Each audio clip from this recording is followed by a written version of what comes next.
A political firestorm in Washington, a heated clash between Trump and Zelensky, and now, questions that could shake the foundations of global power.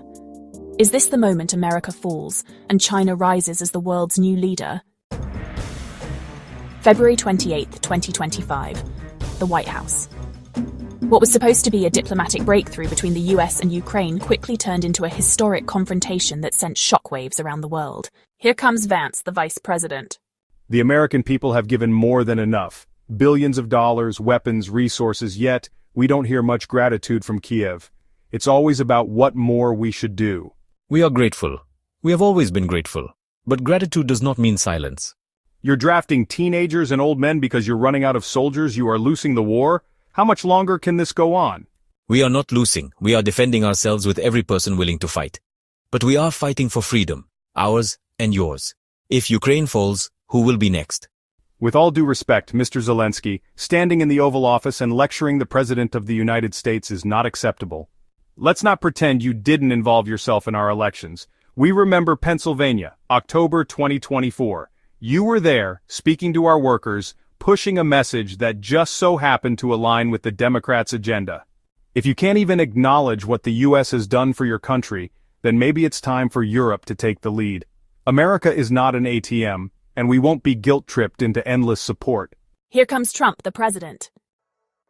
You're gambling with millions of lives. You are gambling with World War III. And what you're doing is very disrespectful to the United States. Why do you hate Putin? Do you all see the hate this man has for Putin? Why do you hate Putin so much? Don't come here to dictate to us what we should do. You're gambling with World War III. If you didn't have our military equipment, this war would have been over in 2 weeks. Give us your minerals, sir. The US has given billions of dollars to your country, so giving us minerals is what you can do for now. Where are the security guarantees? I cannot give you minerals without security guarantees. My people are dying. Where are the security guarantees? You do not have cards. Mr. President, I'm not here to play cards. Security guarantees are not a game. We cannot afford another broken deal with Russia. This marks a dramatic shift in U.S. foreign policy, one that could permanently change America's role in global affairs. In a shocking move, President Trump canceled agreements with Ukraine and dismissed Zelensky from the White House. But the real question is, if the United States pulls back from Ukraine, NATO, and global leadership, who steps in? Some say, China. As we witness China's rise on the global stage, it's essential to consider the impact of Trump's doctrine. His policies have shifted the dynamics of international relations, creating a vacuum that China seems eager to fill. China has never been at war with Europe. China has never demanded military interventions. Unlike the United States, it has offered economic partnerships without strings attached. Could Europe see China as a more reliable partner? Trump's America First doctrine is now playing out on the world stage. But is it truly about America First, or something else? Critics have long questioned Trump's cozy relationship with Russia. And now, with Vice President J.D. Vance and key figures in Trump's team advocating for less intervention in Ukraine, the whispers are growing louder. Is the White House putting Putin's interests ahead of America's? The implications of these actions are vast, affecting not only the United States, but the entire global order. What does this shift mean for international alliances and the balance of power? The world watches closely, as the stakes have never been higher. Is this strategic isolationism, or is it something more sinister? Is Trump simply disengaging from global conflicts, or aligning with Moscow? The bigger question is, if the US won't protect Europe, will Europe turn to China instead?